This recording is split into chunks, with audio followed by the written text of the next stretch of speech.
Hi and welcome back to Grade Guide.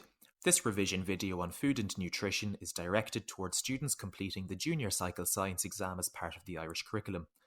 As per the NCCA learning outcomes, students should be able to evaluate how human health is affected by nutrition and their diet. I break this topic down into 6 parts that you need to know for the exams.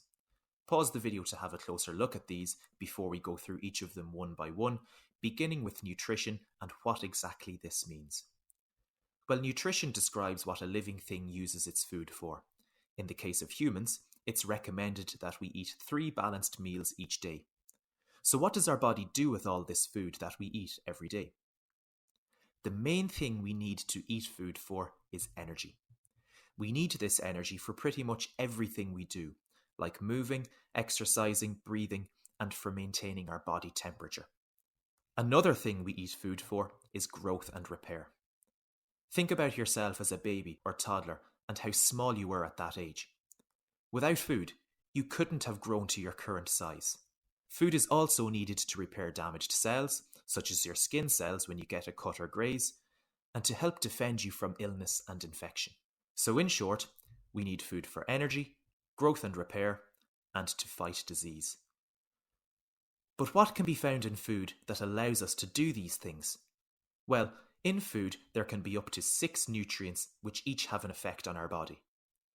They are carbohydrates, fats, proteins, vitamins, minerals, and water. You may recognise many of these nutrients from looking at the nutrition labels found on food packaging. According to this nutrition label on screen, if you eat 100 grams of this food, you'll be taking 6.9 grams of carbohydrate and only 1.5 grams of fat into your body. So you could say that this food is high in carbohydrate and low in fat. Moving on, we look at why each of these 6 nutrients are important for our body and also the types of foods we can find these nutrients in. We'll begin with carbohydrates. Carbohydrates are important in our diet because they provide us with energy. For your exams, you need to know that there are 3 types of carbohydrates, namely sugar, starch, and fibre. These are different from each other by the amount of energy your body gets from them. Sugary foods give you a big boost of energy, but this doesn't last long. If you eat sugary foods, like fruit, chocolate, sweets, or sports drinks, you might experience something called a sugar rush. Think of a small child at a birthday party. After consuming lots of sugary foods, they'll suddenly feel hyperactive and full of energy for a short time before it wears off, and then they become extremely tired. Starchy foods, on the other hand, are quite the opposite to sugary foods. Starchy foods give us a slower release but much longer lasting supply of energy. Starch can be found in grain-based foods such as bread and pasta, and also in potatoes or rice. They're extremely important for you.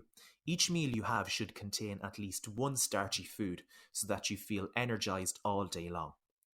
In terms of sports, athletes prepare for games by eating the likes of pasta beforehand, and this ensures that they'll have a long-lasting supply of energy to last them throughout the entire game. Fibre doesn't give us much energy, but it's important for helping food move through your entire digestive system, as well as preventing disorders like constipation. The likes of brown foods, such as brown bread, brown pasta, brown rice, and wholemeal cereals, are all high in fibre. Next up are fats. Now, in everyday life, you might think negatively about fats, but it's actually essential to have a certain amount of fat in our diet. Fats insulate your body. Underneath your skin, you have a thin layer of fat, and this helps to prevent too much heat from escaping your body on a cold day. In all of our cells, the cell membrane is made from fat, so you need a certain amount of fat in your diet to create those membranes.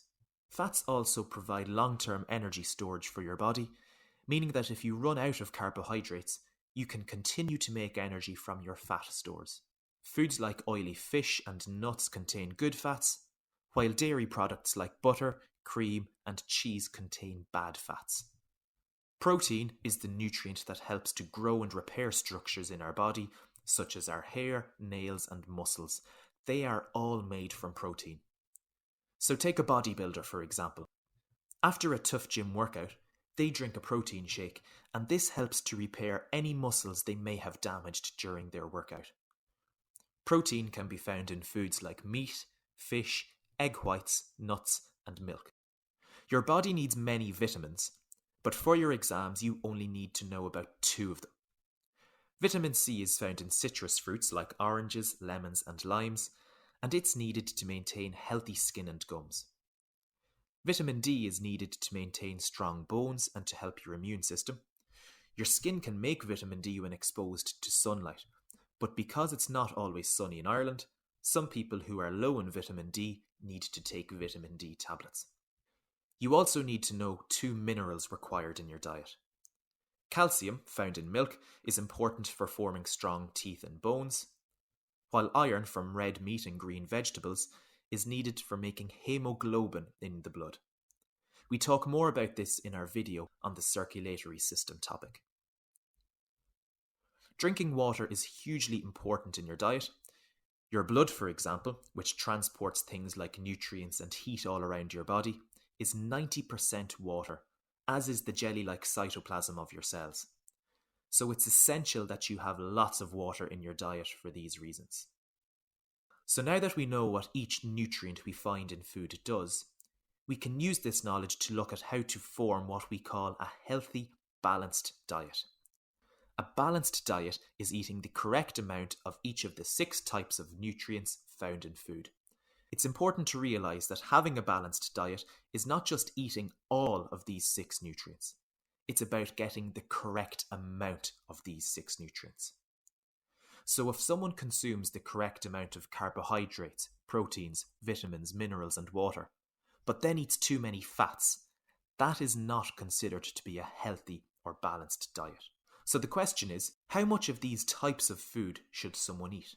Well, this differs depending on many things, such as someone's age, gender, and activity level. For example, young people who are growing and are a lot more active need more energy, and hence more food than elderly people who tend to be much less active.